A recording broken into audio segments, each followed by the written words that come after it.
He was in the courtyard, a square of grass surrounded by tables and chairs and a few barbecue grills and even a waterfall, which was pretty nice.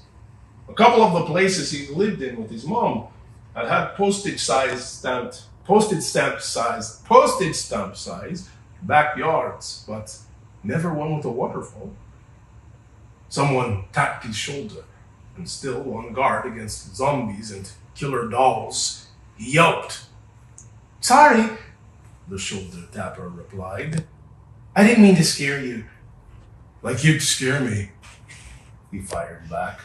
Because this was just a girl around his age, wearing a plaid skirt, sparkly tights, and a t-shirt with a logo from the Fornax Force movies. "Good. So, I heard you're looking for me," she said, tapping a clipboard with a blue Bic pen. "No, I'm looking for Mrs. Sandler." "There is no Mrs. Sandler here, but I guess I'm Ms. Sandler. Maya Jade Spears Sandler. Double hyphenate. A mouthful, I know. That's why sometimes I just use Sandler. Anyhow, Mrs. Sandler, Ms. Sandler, that's me." She tapped herself on the chest. Her elbow was covered with a large bandage. So many things confused the boy, starting with all the words she was saying, and her railroad train of a name, and her suggestion that she was in charge of him.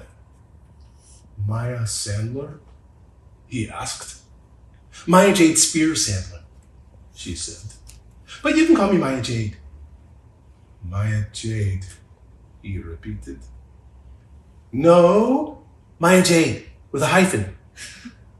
"Isn't that what I just said?" "You didn't use the hyphen. I can tell the difference if you're not using the hyphen." Once upon a time, when he'd been a good student at school, he'd been an expert at grammar, understanding when to use that or which or whom or who. So he knew that you couldn't hear a hyphen. "Do you work here?" he asked. "Do I look like I work here?" "Kinda."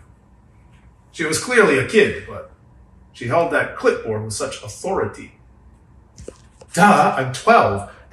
My grandmother lives here. I'm just visiting." "Oh, is your grandmother?"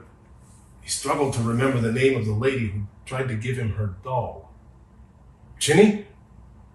Maya Jade sighed heavily and rolled her eyes.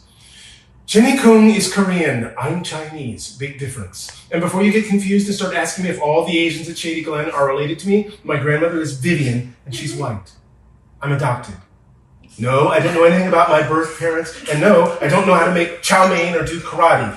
No, I don't speak Chinese, which is not a language, but a bunch of different languages, like over 300, and I see just as well as anyone else.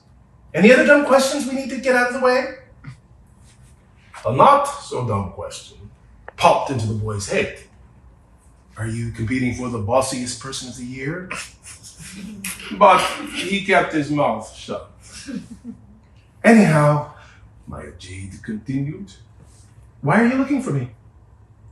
"Mrs. Winston told me to find you." "Oh, do you have a grandparent here?" "No," he said gruffly, because he did not have grandparents here or anywhere, at least none he'd met. "I'm volunteering." He said volunteering, and in the same tone he might have said diarrheaing. But Maya Jade didn't seem to notice. "Cool, me too.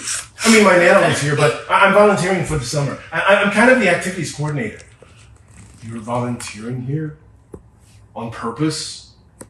He said this in a tone that he might have used to say, "You're diarrheaing in your pants? On purpose?" "Well, yeah," she said. And maybe this time she heard the diarrhea, because in a less bossy voice, she added, "It's almost time for bingo. If you want, I can show you how to call it." She tapped the clipboard again with her pen. It was like a little drum beat to remind people she was in charge. And there was no way she was in charge of him. "I don't need your help."